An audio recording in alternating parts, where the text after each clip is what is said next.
You'd think a revolution begins with politics or bloodshed. But what if I told you it started with a necklace, nearly 2,000 diamonds, worth over 2 million livres, and a lie so beautiful it passed as truth. A lie Marie Antoinette never told, yet one that would help destroy her. She never ordered the necklace. She never wore it. But one woman, Jeanne de la Motte, forged royal letters, seduced a cardinal, and staged a secret midnight meeting to convince him the queen not only wanted the diamonds, but wanted him. He believed it. He bought it. And when the scam collapsed, it wasn't Jeanne who faced the wrath. It was the queen. What followed wasn't just a scandal. It was a masterclass in manipulation, misogyny, and media. The truth didn't matter. The spectacle did. And if you think this was just about jewelry, think again.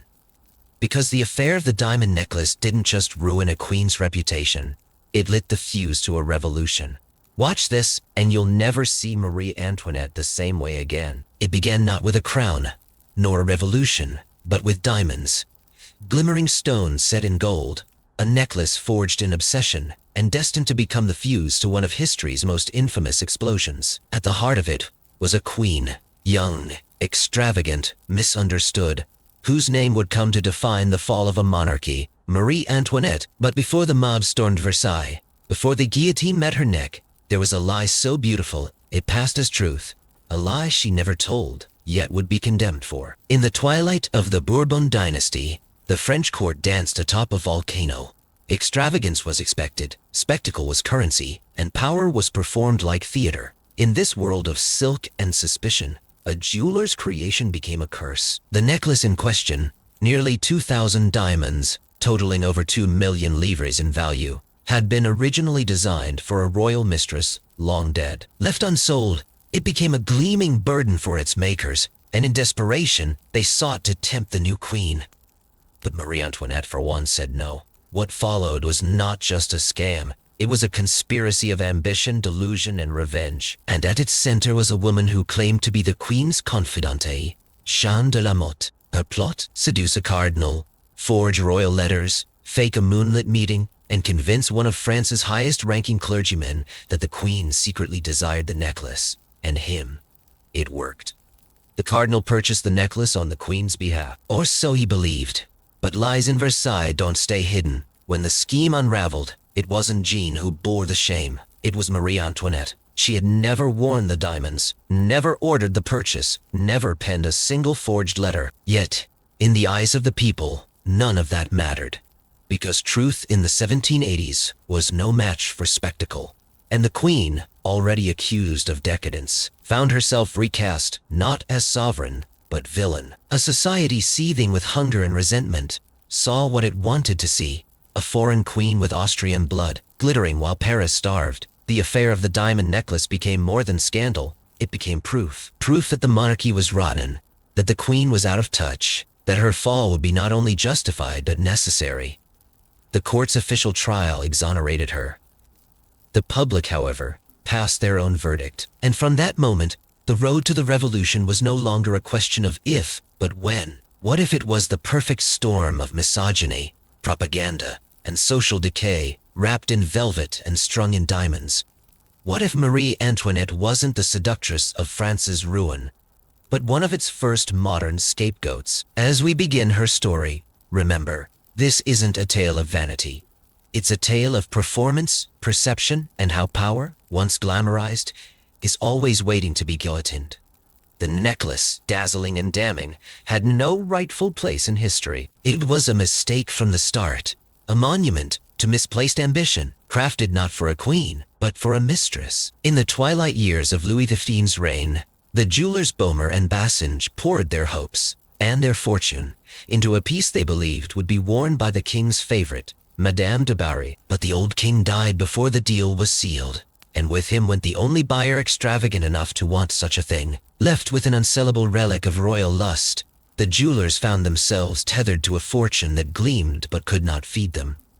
So they waited and watched. Their eyes turned to Marie Antoinette, the young queen of France, who, in their minds, was the natural successor to Du Barry's taste for indulgence. She was beautiful, born of empire, and known for her fashion, her gardens, her masked balls. Surely she would want a necklace worthy of Cleopatra, but the queen surprised them. She refused, not once, but multiple times. Perhaps out of a rare frugality, or perhaps out of disdain for the necklace's scandalous origins, she made it clear she would not be its patron. That should have been the end. But in Versailles, no desire dies easily. Into the void stepped Jeanne de la Motte, a woman with a forged pedigree and a thirst for status. Jeanne claimed to be descended from the Valois kings. In truth, she was a clever grifter with noble delusions, and she saw in that necklace not a jewel, but a key to power, to prestige, and most dangerously, to proximity with the queen. She spun a web, and in its center she placed Cardinal Louis de Rohan, a man as ambitious as he was desperate. Once close to the royal family, Rohan had fallen from favor, largely due to Marie Antoinette's personal disdain for him. The cardinal longed to return to court, to reclaim his influence, and perhaps even to find forgiveness in the queen's eyes. Jeanne knew this.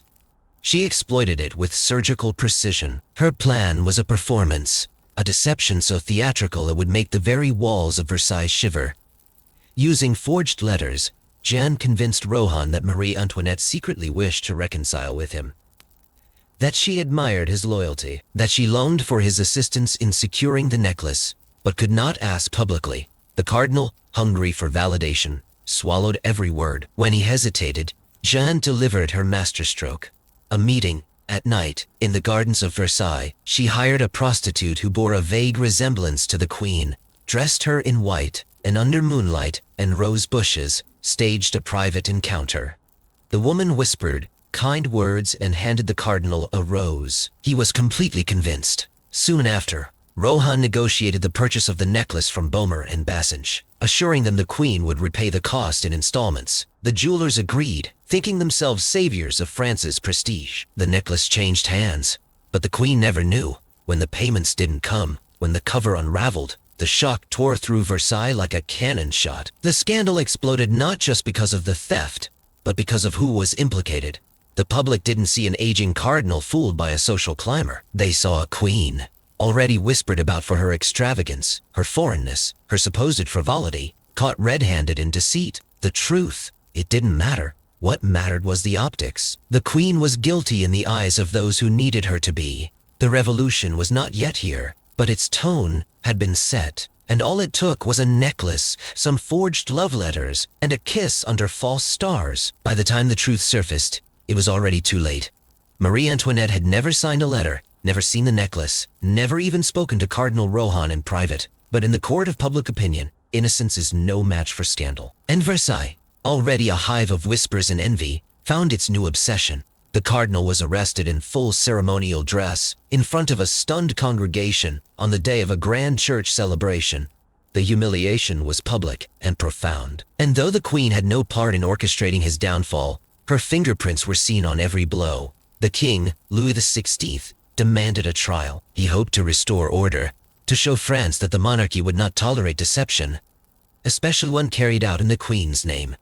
But trials, like jewels, can catch the wrong kind of light. In a courtroom packed with nobles and enemies alike, the cardinal was acquitted. Jeanne de la Motte, convicted of theft, was publicly whipped and branded, but escaped to London before long, where she would write her own version of the tale, one filled with damning accusations against the queen. And as for Marie Antoinette, she never testified, never answered a question in court, never confronted the rumors that wrapped around her like a velvet noose. Whether it was royal pride, political strategy, or sheer disbelief, the queen remained silent. Her defenders claimed dignity, her enemies claimed guilt. What began as a criminal hoax soon twisted into a symbol of monarchy itself. Pamphlets flooded the streets of Paris, each more salacious than the last. Artists drew the queen draped in stolen diamonds, lounging beside her supposed lovers, sipping wine while France starved. It didn't matter that none of it was true. In fact, the truth was boring. The lie, now that was electric. It confirmed every dark suspicion whispered in wine-soaked salons and muttered over stale bread in the tenements. That the queen was not simply out of touch, but untrustworthy. That her reign sparkled with deceit, as blinding as that cursed necklace. The royal family, stunned and bewildered, did little to fight the narrative. Louis XVI, a man more comfortable with locks than politics, withdrew into inaction, and Marie Antoinette, once the glittering center of courtly life, became a figure of caricature. L'Autrichienne, the foreign woman, the ice queen. The elegance that once enchanted the French people now seemed to mock them. Her laughter, too loud. Her gowns, too rich. Her face, too serene. It all became evidence to be held up as proof of betrayal. What no one could see was the toll it took.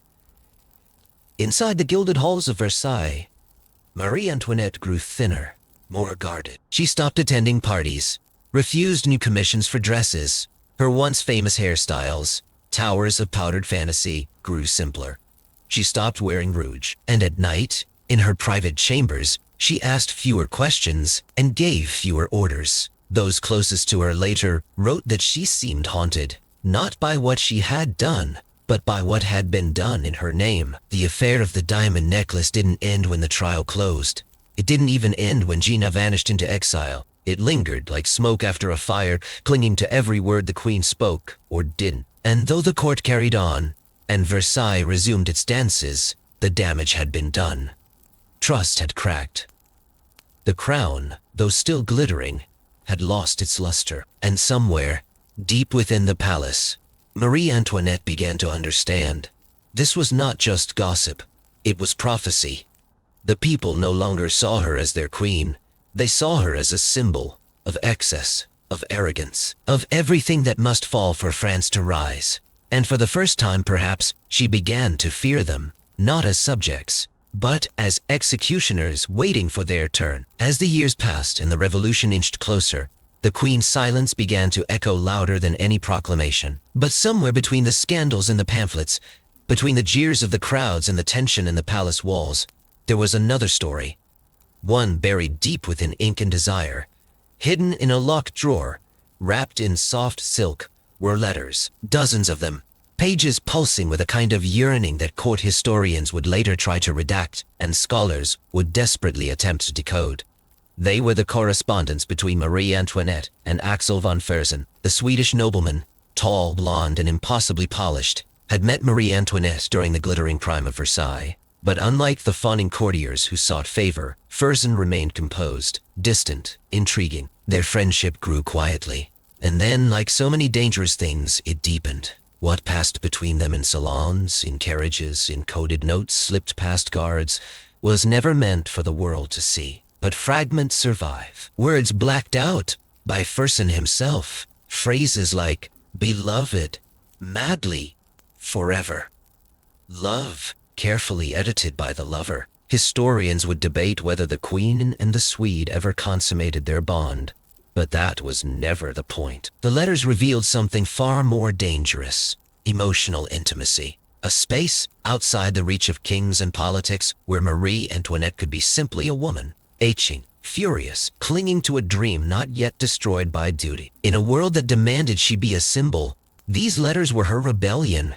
Still, even that private sanctuary was not safe. Decades later, when scientists scanned the ink beneath the ink, using the tools of modern chemistry to peel back time itself, they discovered what Fersen had tried to hide, Marie Antoinette's unguarded heart. The letters weren't merely affectionate. They were desperate. In them, she confessed fear, loneliness, longing. They were not royal declarations. They were cries in the dark. And perhaps that's why Fersen, ever the guardian, obscured them. He knew the world would not forgive a queen for needing love. It's ironic. While the necklace affair cast her as manipulative and cold, these letters showed the opposite. Vulnerable, tender, even naive. But they came too late. The revolution had no interest in the Queen's tears. It wanted her head. And so, the woman who once ruled the court with powdered hair and laughing eyes now found herself retreating inward, step by step, as Paris burned closer. Her rooms grew quieter, her circles smaller.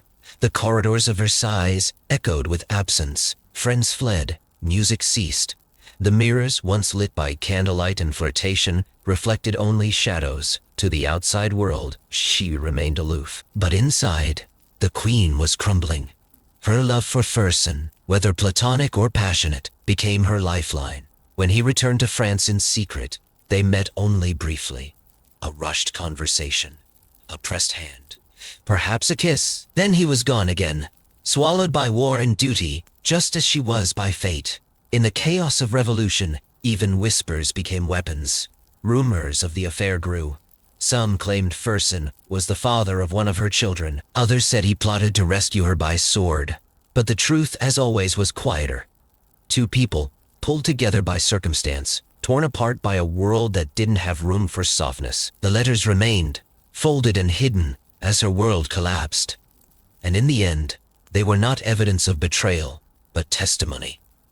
Not to a crime, but to humanity. Proof that beneath the silken crown, behind the ceremonies and diamonds, Marie Antoinette was still capable of love, even if history would rather she hadn't been. By the time Marie Antoinette was first called Madame Deficit, the title fit like a crown too heavy to remove. Not because she had bankrupted France single-handedly, she hadn't, but because the image of her, seated on gilded chairs, draped in imported silk, mirrored every fear the nation had come to harbor. That she represented not just a queen, but a failure of royalty itself. And so, as the tide of revolution swelled beyond the gates of Versailles, the queen found herself not merely disliked, but hunted. The birth of her first son, the Dauphin Louis-Joseph, had briefly quieted her critics.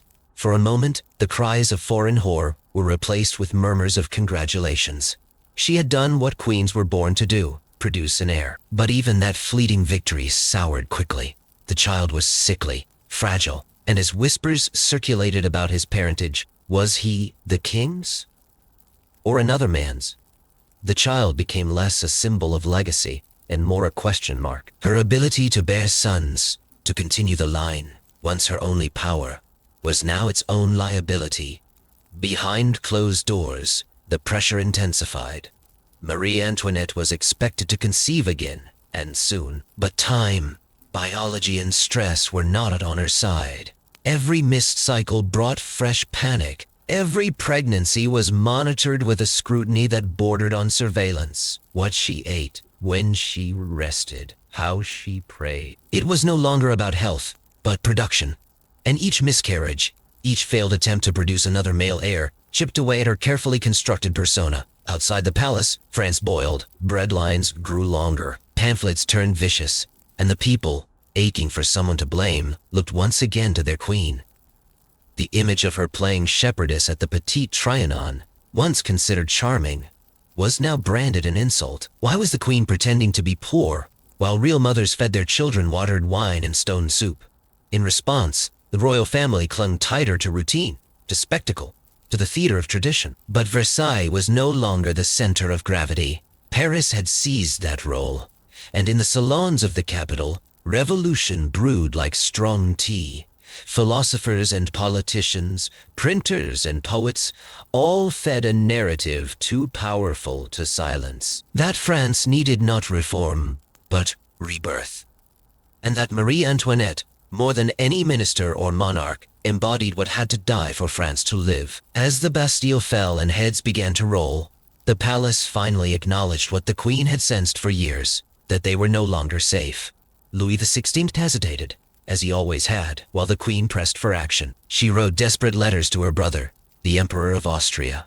She pleaded with foreign monarchs for intervention. She whispered of escape, but time was a luxury she no longer had. By the time the royal family attempted to flee in the ill-fated flight of Varennes, the revolution had grown teeth. The people were not simply angry, they were ready. The failed escape was the final nail. The royal carriage was stopped, the family recognized, and brought back in chains. No longer sovereigns, but suspects. That moment changed everything. The monarchy, from that point on, was theater. And Marie Antoinette, its most hated actress, would be forced to play her part until the curtain fell for good. She returned to Paris not as a queen, but as a prisoner in silk. The days of diamonds were done. The echo of powdered laughter faded. All that remained was a woman, surrounded by enemies, watching as the country she had once danced above prepared to cast its final verdict, not in words, but in blood. By the time the cobblestones of Paris echoed with chants for justice, Marie Antoinette had become more symbol than sovereign. Her titles were gone, her children taken, her husband dead. The crowd didn't call her Your Majesty anymore. She was now simply Widow Capet. The woman who had once dazzled Europe with her gowns and her gaze now stood gaunt in a prison cell, her hair cut short, her body weakened, her identity dissolved. The world outside still buzzed with revolution, but inside the walls of the conciergerie, time slowed. She woke to bells, not music. She was watched constantly, even in sleep. Her letters were intercepted, her words recorded. The queen, who once ruled by silence, now found that every breath was monitored, every step measured. And yet, there was a kind of dignity in her decline. Even her enemies remarked on it. Her posture remained regal. She never wept in public. She did not plead. She never apologized for the crown she wore or the world she represented. It was both a message and a mirror. She was not merely defending herself. She was attending her own funeral. The charges were many: depletion of the national treasury, conspiracy against the state, incest. That last accusation struck even her fiercest opponents as grotesque, invented only to strip her of any final shred of maternal dignity. She denied it, not with outrage, but with sorrow. "If I have not responded," she said, "it is because nature itself refuses to answer such a charge made to a mother." The room, packed with revolutionaries, fell briefly quiet. But there would be no justice. The verdict was already written, the sentence already planned. She was found guilty, not because of what she had done, but because of who she was. The crowd did not want Marie Antoinette the woman. They wanted Marie Antoinette the ghost, exorcised from the body of France. The next morning, October 16th, 1793, she was woken early. Her cell, once dark and suffocating, was now flooded with cold morning light. She changed into the same white shift she had worn at her trial. Her hands were bound behind her back. Her hair, once piled high with feathers and jewels, was cut again, this time to bare her neck. Unlike Louis, who had been carried to his execution in a closed carriage, Marie Antoinette was paraded through the streets in an open cart. The crowd gathered early. They wanted to see her face. They wanted to know if she would cry. She didn't. She sat straight, her back unbroken, her eyes scanning the crowd not with hatred, but something far worse, recognition. These were the people she had once tried to entertain. Their children had played in her gardens. Their fathers had built her palaces, and now they would watch her die. When she stepped onto the scaffold, she nearly stumbled. She accidentally stepped on the foot of the executioner. Her final words were not defiant, not desperate. They were human. "Pardon me, sir," she said. "I did not do it on purpose." Moments later, the blade fell. There was no crown, no jewels, no orchestra, just a thud and then silence. But the story didn't end there. Her body was thrown into an unmarked grave. Her memory, for a time, reduced to rumors and ridicule. But history, as it always does, circled back. And what it found in Marie Antoinette was not simply decadence or vanity, but the tragedy of being born into a world already collapsing and being asked to hold it up. She had entered France as a child bride, become queen in a kingdom she never fully understood, and died as a villain in a story written by others. But in the quiet, in the shadows behind the guillotine, the outline of another truth remained: that Marie Antoinette was never the architect of the revolution, but its most convenient casualty. Long after the blade had fallen and the crowds dispersed, long after the revolution devoured its own architects and gave way to a new order, her name lingered, quietly, uncomfortably, in the corners of France's collective memory. Marie Antoinette did not vanish with her execution. She remained, like a ghost in brocade, flickering at the edge of every discussion about tyranny, excess, or justice. But she was no longer the queen of popular imagination, no longer the villain in powdered wigs and stolen diamonds. She became something softer, sadder, a question more than an answer. Years passed, empires rose, Napoleon crowned himself and later fell. Monarchs returned, again and again, trying to stitch together a crown over a nation still bleeding from its past. And in the quiet years after the terror, there was a return to remembering. Not with pomp, not with glory, but with a kind of hesitant reverence.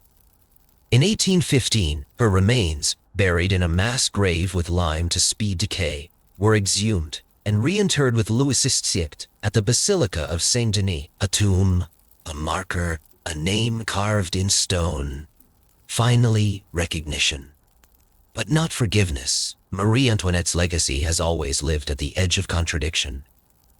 To some, she is the patron saint of excess, the woman who feasted while France starved. To others, she is a scapegoat, destroyed not by guilt, but by timing.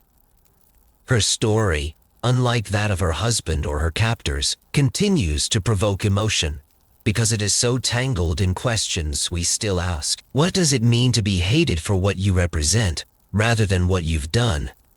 How does a woman survive in a system designed to make her symbolic, but never sovereign? And yet, her final decades did not pass in revolution, but in absence. Forgotten by many, mourned by few, the romanticized paintings returned, her face softened, her gowns shimmering once again, but they were echoes, reminders of a world that no longer existed.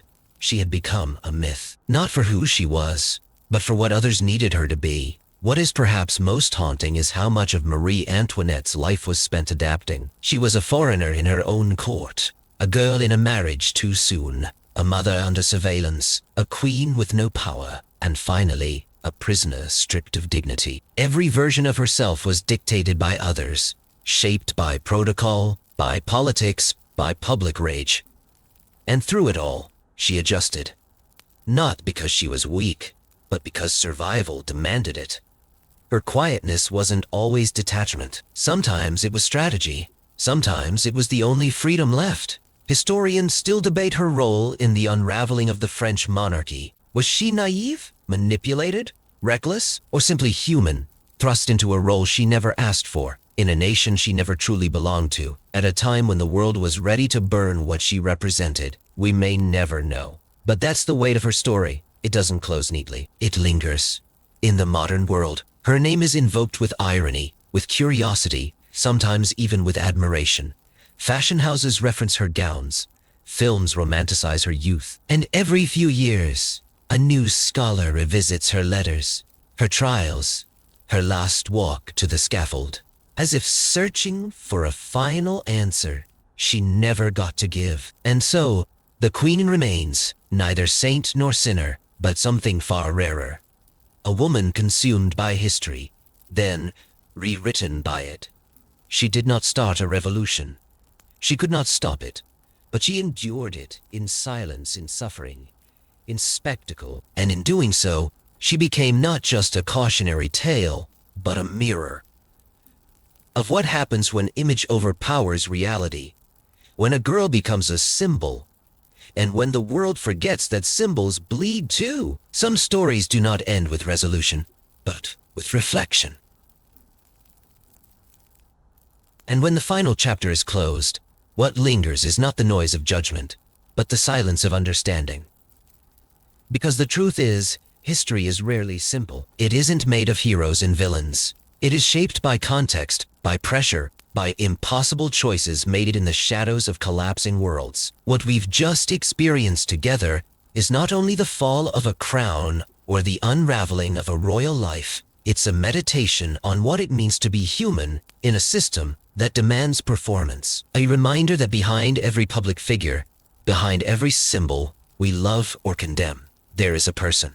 Someone navigating expectation, isolation, fear. Someone who may not have been free to choose their story, but was forced to live its consequences all the same. And isn't that the quiet truth of all lives? That we are often handed roles we didn't audition for, placed on stages we didn't build, asked to play characters we barely understand. Some are expected to be strong when they are still breaking. Others are asked to lead when they have barely been allowed to grow. And in that space between who we are and who the world expects us to be, that's where the human soul lives, struggling, enduring, becoming. It's easy to pass judgment from a distance. Time gives us clarity, yes, but it also strips away the noise, the fear, the human cost. That's why stories like these matter, because they rehumanize the past. They ask us to look closer, to listen longer, to soften the edges of our certainty and let empathy do what history often cannot. offer grace. We live in a world still obsessed with spectacle. We elevate, we scrutinize, we destroy, and often we forget that complexity is not a flaw. It is the foundation of every life. When we reduce people to headlines or hashtags, we do to them what history too often does to its own. We erase the quiet truths in favor of louder lies. But if we choose to look deeper, if we choose to remember that behind every myth is a heartbeat, then stories like these stop being relics. They become mirrors. And in those reflections, we begin to see not just the past, but ourselves, our fears, our longings, our capacity for both cruelty and compassion. We see how power corrupts not just systems, but stories. How silence can be both shield and sentence. And how survival, in any form, is an act of defiance against a world that too often demands perfection instead of humanity. So as this story fades into stillness, take a breath, sit with the weight of what you've heard, and ask yourself, not what you would have done, but what you can do now. Can you listen more carefully? Judge more slowly? Protect the vulnerable even when it's inconvenient? Because history doesn't just live in books. It lives in the way we treat each other every day. Thank you for walking this path with me. If this story moved you, challenged you, or made you think in a new way, let me know in the comments. I'd love to hear what resonated with you most. And if you want to keep exploring the stories behind the symbols, the truth behind the drama, make sure to subscribe and follow this channel. There's always another story waiting to be told. Until then, stay curious. Stay compassionate and remember, behind every legend is a life, and behind every life, a lesson.